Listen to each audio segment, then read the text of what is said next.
ایک نوجوان جو بڑا خوبصورت تھا، شادی بھی کر لی اور شادی کے بعد اپنی بیوی کے ساتھ وقت گزارنے لگا۔ اب چونکہ وہ زیادہ بعض اوقات آدمی بیوی کو چاہتا ہے، وہ زیادہ چاہنے لگا، زیادہ اس کو اپنی بیوی سے محبت ہو گئی، مگر وہ عورت بھی عجیب تھی، اس کو اپنے شوہر کی ماں میں کوئی دلچسپی نہیں تھی۔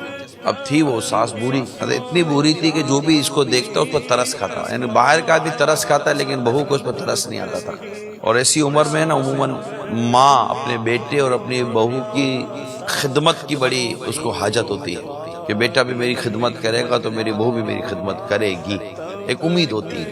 اب وہ جو بیٹا تھا وہ بھی عجیب و غریب طبیعت کا مالک نکلا، ماں کی نہ خدمت کرتا نہ اس کی وہ دل جوئی کرتا، اور ماں تھی کہ کبھی بیٹے کو شکایت نہیں کرتی تھی، بہو جو الٹا سیدھا بولتی برداشت کرتی، صبر کرتی، بیٹے کو نہ بولتی کہ ایسا کہیں گھر برباد نہ ہو جائے۔ اب چند سال گزرنے کے بعد بہو کی نفرت بڑھتی گئی اور اس کا بڑھاپا بھی بڑھتا گیا، لیکن بیٹا میں ایک کوالٹی تھی کہ وہ ماں کو نفرت نہیں کرتا۔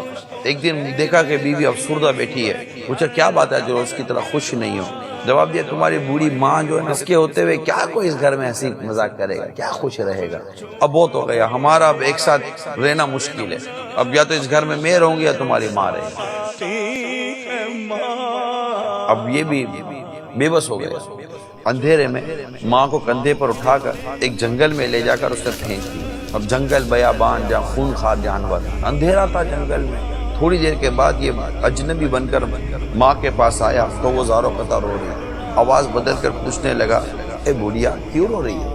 کہنے لگی میرا بیٹا ابھی مجھے یہاں پھینک کر چلا گیا ہے، مجھے خوف ہے کہ کہیں اس کو کوئی شیر چیر پھاڑ کر نہ کھا جائے۔ اس نے کہا تم اپنے اس بیٹے کے لیے رو رہی ہو جس نے تم سے یہ سلوک کیا، بدسلوکی کی، تمہیں اٹھا کے جنگل میں جانوروں کے سپرد کر دیا، تم اس کے لیے بددعا کیوں نہیں کرتی؟